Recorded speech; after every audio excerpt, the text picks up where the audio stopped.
Et donc l'occasion pour moi de remercier les présidents des assemblées provinciales et les gouverneurs de l'espace du Grand Kasaï ainsi que du Grand Katanga.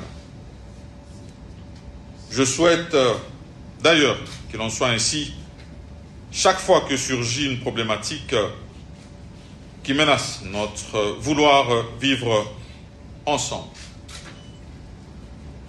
Mesdames et messieurs, chers panélistes, bien sûr, nous comptons sur votre expertise et votre capacité à poser le bon diagnostic de la situation. Mais nous attendons également de vous le sens de responsabilité sur une problématique, somme toute forte, complexe, qui, mal gérée, risque d'impacter négativement sur notre cohésion nationale. Et de manière plus concrète, nous espérons de vous une analyse approfondie sur ces questions des mouvements des populations. Ces réflexions qui, comme je l'ai dit au départ, seront une référence pour toute la République démocratique du Congo. Ces mouvements des populations, ainsi que l'intégration sociale et la stabilisation, ont pour effet, en tout cas, la paix et le patriotisme, qui doivent toujours rester notre guide dans nos réflexions.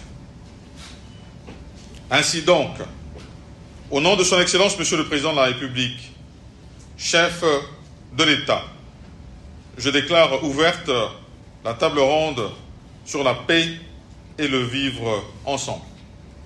Que Dieu bénisse la République démocratique du Congo, que Dieu bénisse les espaces du Grand Kasaï et du Grand Katanga, que Dieu nous bénisse tous ici présents, et je vous remercie.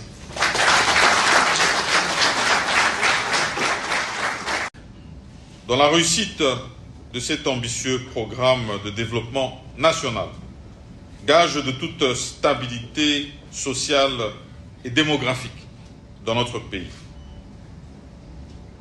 le gouvernement de la République suit avec attention ces situations qui peuvent,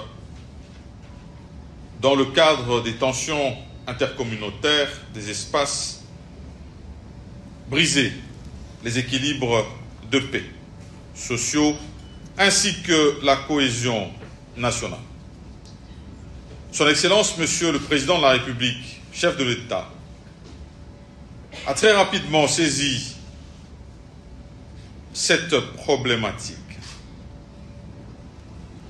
Et le vendredi 15 dernier, à la Cité de l'Union africaine, une délégation des élus nationaux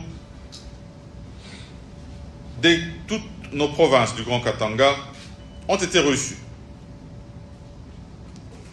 Et après ces échanges, il a tenu à réaffirmer l'idée de la tenue de la présente table ronde, dans la convocation d'une part, et de poser un diagnostic objectif de la situation intercommunautaire sous examen, et d'autre part, de proposer au gouvernement des pistes de solutions dans une approche que j'espère holistique, parce que devant toucher le développement économique, social et culturel de nos provinces.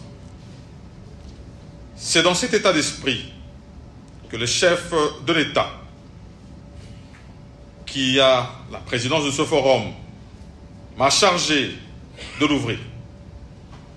Et d'ailleurs, j'annonce ici son arrivée prochaine dans la ville de Lubumbashi pour recevoir vos différentes recommandations et pistes d'orientation. Et il aura